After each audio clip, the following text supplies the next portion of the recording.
Hello, I am back again. ഇന്ന് ഒരു mango cheese കേക്കിൻ്റെ ടബാണ് ചെയ്യാൻ പോകുന്നത്. ഇനി അതിൻ്റെ മെത്തേഡ് എങ്ങനെയാണെന്ന് നോക്കാം നമുക്ക്. ഇത് ഒരു നോ ബേക്ക് ചീസ് കേക്കാണ്. ഏതെങ്കിലും ഒരു ഡൈജസ്റ്റീവ് ബിസ്ക്കറ്റ് പൊടിച്ചതും പിന്നെ കുറച്ച് മെൽറ്റഡ് ബട്ടറും നന്നായിട്ട് മിക്സ് ചെയ്യുക. അതിനുശേഷം നമുക്ക് ഈ ഒരു ടിന്നിലാണ് നമ്മൾ ചീസ് കേക്ക് സെറ്റ് ചെയ്യാനായിട്ട് ഉദ്ദേശിച്ചിരിക്കുന്നത്.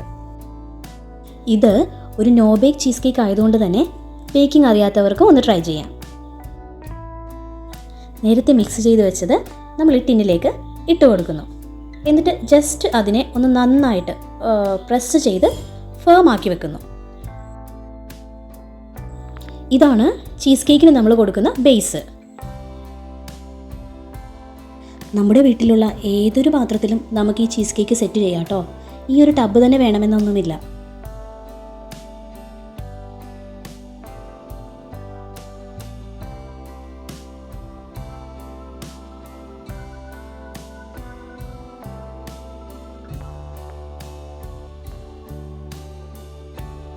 കണ്ടോ, വളരെ നീറ്റായിട്ട് സെറ്റായില്ലേ? ഇനി നമുക്ക് അടുത്ത സ്റ്റെപ്പിലേക്ക് പോകാം. ഒരു ബൗളിലേക്ക് കുറച്ച് വിപ്പിംഗ് ക്രീം, അതേപോലെ കുറച്ച് ജലാറ്റിൻ ചേർക്കാം. പ്ലസ് എന്ത് ഫ്ലേവറാണോ നമ്മൾ ചീസ് കേക്ക് സെറ്റ് ചെയ്യാനായിട്ട് ഉദ്ദേശിക്കുന്നത് ആ ഫ്ലേവർ ചേർക്കാം. ഇവിടെ ഞാൻ മാംഗോയാണ് സെറ്റ് ചെയ്യുന്നത്, അതുകൊണ്ട് തന്നെ മാംഗോ പൾപ്പാണ് ഞാൻ ചേർത്തിരിക്കുന്നത്. ഇത് കൂടാതെ ഇത് ചീസ് കേക്ക് ആണെന്ന് അറിയാമല്ലോ അല്ലേ? അപ്പോൾ വിപ്പിംഗ് ക്രീമിൽ നമ്മൾ മെയിനായിട്ട് ചേർക്കുന്ന ഒരു സാധനമാണ് ക്രീം ചീസ്. ഇത് കടയിൽ നിന്ന് മേടിക്കാനും കിട്ടും, അല്ലാതെ നമുക്ക് വീട്ടിലും ഉണ്ടാക്കിയെടുക്കാം കേട്ടോ, ഈസി ആയിട്ട്. ഞാൻ കൂടുതലും വീട്ടിലുണ്ടാക്കിയെടുക്കുന്നതാണ് പ്രിഫർ ചെയ്യാറ്. ഇനി ഇതൊരു പൈപ്പിംഗ് ബാഗിലേക്ക് ആക്കുക. നേരെ നമ്മൾ കുറച്ച് മുന്നേ ചെയ്ത ടബിലേക്ക് ഇടുക. അത്രയേ ഉള്ളൂ, സെക്കൻഡ് സ്റ്റെപ്പ് തീരും.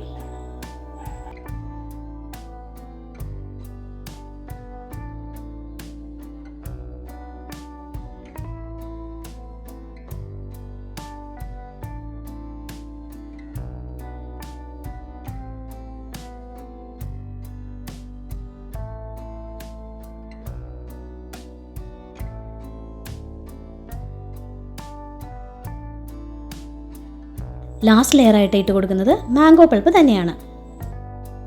ഇതൊരു ടബ് കേക്ക് ആയതുകൊണ്ട് തന്നെ ഞാനിതിൽ ജലാറ്റിൻ ആഡ് ചെയ്തിട്ടേ ഇല്ല. പക്ഷേ നമ്മളൊരു റിങ്ങിൽ നോർമലി ഒരു ബർത്ത്ഡേ കേക്കായിട്ട് സെറ്റ് ചെയ്യുമ്പോൾ ഇതിന് ഒരു സ്റ്റെബിലിറ്റിയുടെ ആവശ്യമുണ്ടല്ലേ? അപ്പോൾ അതിന് സ്റ്റെബിലിറ്റിക്ക് വേണ്ടിയിട്ട് ജലാറ്റിനോ അല്ലെങ്കിൽ ചൈന ഗ്രാസോ ഒക്കെ ചേർത്ത് കൊടുക്കാറുണ്ട്. ഇത് പക്ഷേ ഈ രണ്ട് സാധനവും ചേർക്കാതെ പ്ലെയിൻ ആയിട്ട് ഉണ്ടാക്കിയിരിക്കുന്ന ഒരു ടബാണ്.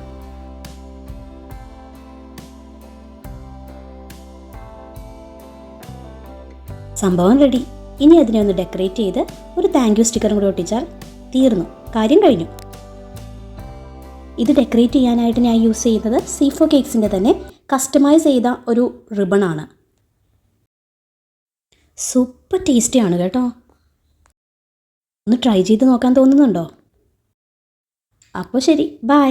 നെക്സ്റ്റ് വീഡിയോയിൽ കാണാം.